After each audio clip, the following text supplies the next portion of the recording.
आज हम लोग पढ़ेंगे त्रिकोणमिति के अनुप्रयोग, एप्लीकेशन ऑफ ट्रिगोनोमेट्री। त्रिकोणमिति हम लोग पढ़ चुके हैं, इसके सभी सूत्रों को और परिभाषाओं को लिखाया जा चुका है, ये आप लोगों को याद होगा और याद किसी भी तरीके से रहना चाहिए समस्याओं को हल करने के लिए। तो त्रिकोणमिति का अनुप्रयोग क्या, उपयोग क्या है दैनिक जीवन में, कई समस्याओं को हम हल कर सकते हैं त्रिकोणमिति द्वारा। जैसे कि मान लीजिए मीनार की ऊंचाई ज्ञात करना हो तो बिना चढ़े हुए उसको ज्ञात करेंगे ऊंचाई को कैसे, त्रिकोणमिति द्वारा। नदी की चौड़ाई ज्ञात करनी हो, जहाज की ऊंचाई ज्ञात करनी हो, जो भी ज्ञात करनी हो, तो इसमें सबसे बड़ा बात क्या है कि समकोण त्रिभुज बना करके हम हल करेंगे। हाइट एंड डिस्टेंस का हम लोग समस्या करने जा रहे हैं, तो समकोण त्रिभुज में कुछ आप लोग समझ लें, पहले भी ये बताया जा चुका है। अगर कोई भी समकोण त्रिभुज हो तो उसमें जो 90 डिग्री का एंगल होगा, समकोण जो होगा, उसकी सम्मुख भुजा जो होगी सामने वाले, उसको कर्ण कहा जाएगा। याद रखेंगे, ये कभी चेंज नहीं होने वाला है। हाइपोटेनस जो कोण दिया हुआ है उसके सामने वाला लंब हो जाएगा, परपेंडिकुलर हो जाएगा, और जो बच गया वो क्या है, आधार होगा। अगर ये कोण दिया रहता तो ये लंब हो जाता और ये आधार हो जाता, लेकिन कर्ण फिक्स है, इसमें कोई चेंज होने वाला नहीं है। अब देखते हैं पाइथागोरस प्रमेय में। पाइथागोरस ने कहा था कि कर्ण का स्क्वायर यानी सबसे बड़ी भुजा का वर्ग अन्य दो भुजाओं के वर्गों के योगफल के बराबर होता है। यानी कर्ण का स्क्वायर बराबर लंब का स्क्वायर जोड़ आधार का स्क्वायर। इसका अगर हम उपयोग करें तो कर्ण बराबर अंडर लंब स्क्वायर जोड़ आधार स्क्वायर, लंब बराबर अंडर कर्ण स्क्वायर घटाओ आधार स्क्वायर, आधार बराबर अंडर कर्ण स्क्वायर घटाओ लंब स्क्वायर। अब हम जानते हैं कि त्रिकोणमिति के भुजाओं का अगर अनुपात ज्ञात करें तो 3 भुजाएं हैं समकोण त्रिभुज में, तो 6 अनुपात होंगे। इनको त्रिकोणमितीय अनुपात या त्रिकोणमितीय निष्पत्ति कहा जाता है। अब देखेंगे इसमें कौन है, साइन है, कॉस, टेन, कॉसेक, सेक और कॉट। साइन थीटा बराबर होता है लंब बट्टा कर्ण, कॉस थीटा बराबर आधार बट्टा कर्ण, टेन थीटा बराबर लंब बट्टा आधार। साइन का उल्टा होगा कॉसेक, कॉस का सेक और टेन का कॉट। इन 3 का प्रयोग करें हम, साइन, कॉस और टेन, तो इस चैप्टर के सभी क्वेश्चन हल हो जाएंगे। अब देखते हैं कुछ और बातों को हम इसमें।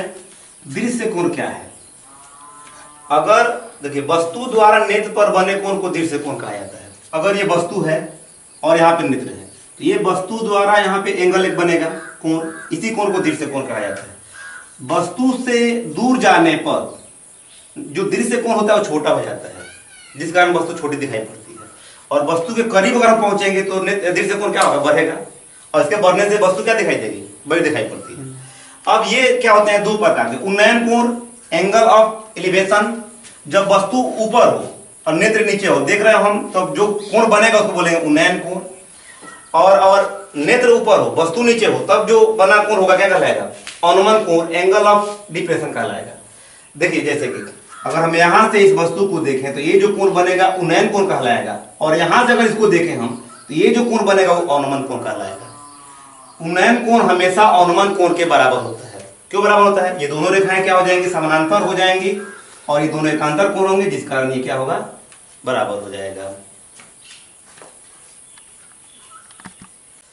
हम लोग हाइट, ऊंचाई और दूरी का प्रश्नावली 9.1 पढ़ने जा रहे हैं।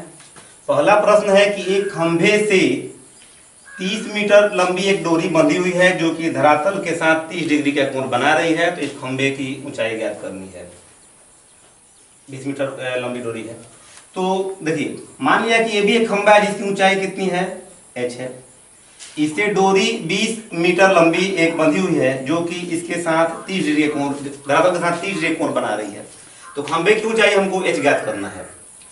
तो इस समकोण त्रिभुज में ABC में देखिए इस कोण के लिए ये क्या होगा, लंब होगा, और ये कर्ण तो है, तो लंब ज्ञात करना और कर्ण दिया हुआ है। तो लंब और कर्ण किस त्रिकोणमिति अनुपात में आते हैं, साइन में। तो हम साइन का प्रयोग करेंगे। साइन 30 डिग्री बराबर लंब AB बट्टा कर्ण AC, लंब AB बट्टा कर्ण AC। साइन 30 का मान 1/2 होता है, AB का मान h है, AC का मान 20 है। क्रॉस मल्टीपल करेंगे तो 2h बराबर 20, h बराबर 20/2 यानी कि 10, h बराबर 10 मीटर, यानी कि खंभे की जो ऊंचाई हो रही है वो 10 मीटर है। दूसरा प्रश्न है कि एक पेड़ है जो कि आंधी से टूट करके धरातल के साथ 30 डिग्री कोण बना रहा है, और ये आधार से 8 मीटर दूरी पर इसका शीर्ष है। तो इस पेड़ की ऊंचाई ज्ञात करनी। तो मान लेते हैं कि AC जो ये पेड़ था और B से टूटा हुआ, ये वाला भाग टूट गया है, और ये आकर के जाके यहाँ पे इसको टच कर रहा है और कोण बना रहा है कितना का, 30 डिग्री का। तो जरा देखिएगा इस पेड़ की ऊंचाई अगर हमको ज्ञात करना हो ए बी टूटा हुआ भाग और जो शेष बचा हुआ है बी सी, इन दोनों को जोड़ेंगे तो पेड़ की ऊंचाई आ जाएगी। इसको मान लिया x है और इसको मान लिया y, तो ये x जो है वो ए बी यहाँ पे आ चुका है। ये कर देखते हैं हम लोग, लिखेंगे क्या भाषा में पहले कि मान लिया कि ए सी एक पेड़ है जो कि आधी में बी से टूटकर धरातल से 30 डिग्री का कोण बनाता है। आधार से इसका शीर्ष जो है 8 मीटर की दूरी पर है, तो पेड़ की ऊंचाई ए सी ज्ञात करनी है। तो देखिए पहले हम ज्ञात कर लेते हैं। देखिए आधार दिया हुआ है इस कोण के लिए, ध्यान समझिएगा, आधार दिया हुआ है और हमको लंब ज्ञात करना है यानी कि y ज्ञात करना है, और कर्ण ज्ञात करना है यानी कि x ज्ञात करना है। और x y का मान अगर आ जाए तो दोनों जोड़ देंगे तो पेड़ की ऊंचाई आ जाएगी। तो पहले चलिए ये आधार और ये कर्ण है, आधार और कर्ण किस में आएगा? कॉस में आएगा। तो हम कॉस 30 का प्रयोग कर रहे हैं। कॉस यहाँ पे 30 दिया हुआ है, कॉस थीटा बराबर आधार बट्टा कर्ण यानी कि AC बट्टा कर्ण क्या है? AB है। AC का मान 8 है और AB का मान कितना है? x है। और cos 30 का मान होता है √3 बट्टा 2। क्रॉस मल्टीपल करेंगे तो √3x बराबर 8 दूना 16, तो x बराबर 16 बट्टा √3, x का मान आ चुका है।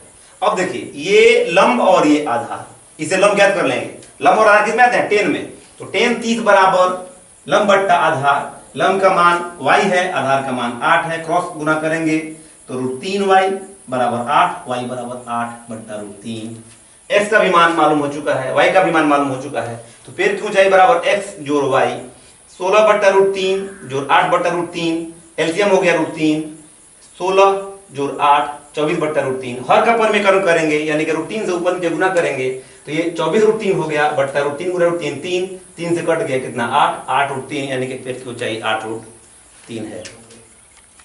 तीसरा क्वेश्चन है कि एक ठेकेदार जो है 2 तरह की फिसलन पट्टियों को बना रहा है।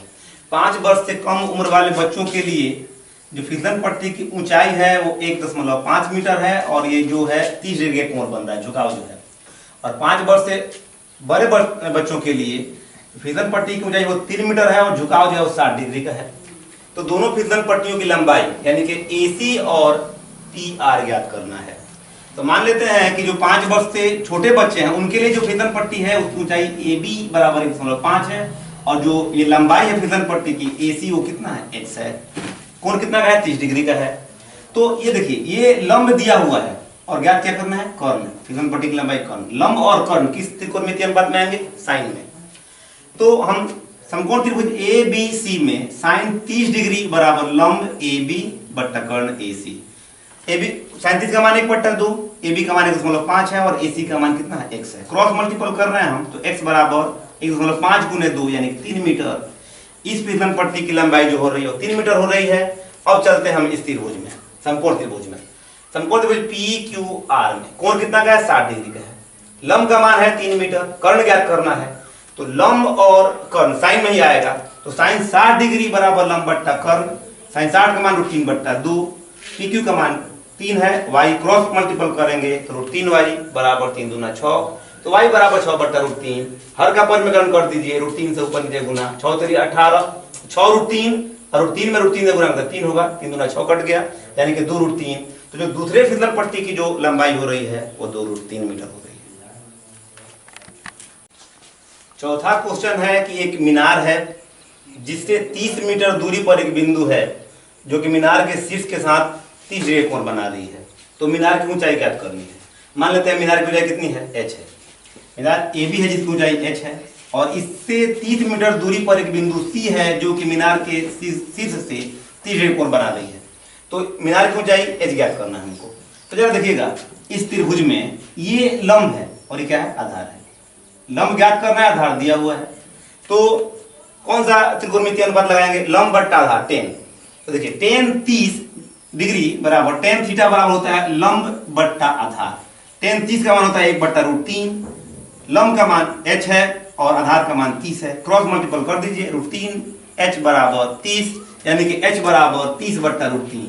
हर का परिमेयकरण कर देते हैं तो √3 बट्टा √3, 30 √3 में √3 गुना 3 हो जाएगा, कट के क्या होता है? 10 √3 यानी कि मीनार की जो ऊंचाई हो रही है 10 √3 मीटर है। पांचवा प्रश्न है कि एक पतंग भूमि से 60 मीटर की ऊंचाई पर उड़ रही है और इसको एक डोर से बांध करके भूमि के एक बिंदु से इसको जोड़ दिया गया जो, और ये डोरी 60 डिग्री कोण बना रही है। तो इस डोरी की लंबाई ज्ञात करनी है। मान लेते हैं कि जो पतंग है वो कितनी है, ए बी उसकी ऊंचाई है 60 मीटर और डोरी की लंबाई जो है कितनी है, x है। और जो उन्नयन कोण ये जो बन रहा है वो कितना बन रहा है, 60 डिग्री का बन रहा है। हमको निकालना है डोरी की लंबाई x का मान ज्ञात करना है। तो जरा देखेंगे इस समकोण त्रिभुज में ये लंब है और ये क्या है, कर्ण है। लंब और कर्ण किस त्रिकोणमितीय अनुपात में आएंगे, साइन में। तो हमने क्या किया, साइन 60 डिग्री, साइन थीटा बराबर लंब बट्टा कर्ण। साइन 60 का मान होता है √3/2 और ए बी का मान 60 है, AC का मान x है। क्रॉस मल्टीपल करेंगे तो √3x बराबर 60 दूना 120, तो x बराबर 120/√3।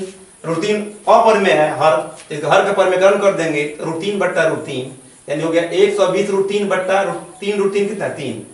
इसको कटाइएगा तो हो जाएगा 40√3, यानी कि जो डोरी की लंबाई है वो 40√3 मीटर है। तो ये 5 क्वेश्चन आज होगा है।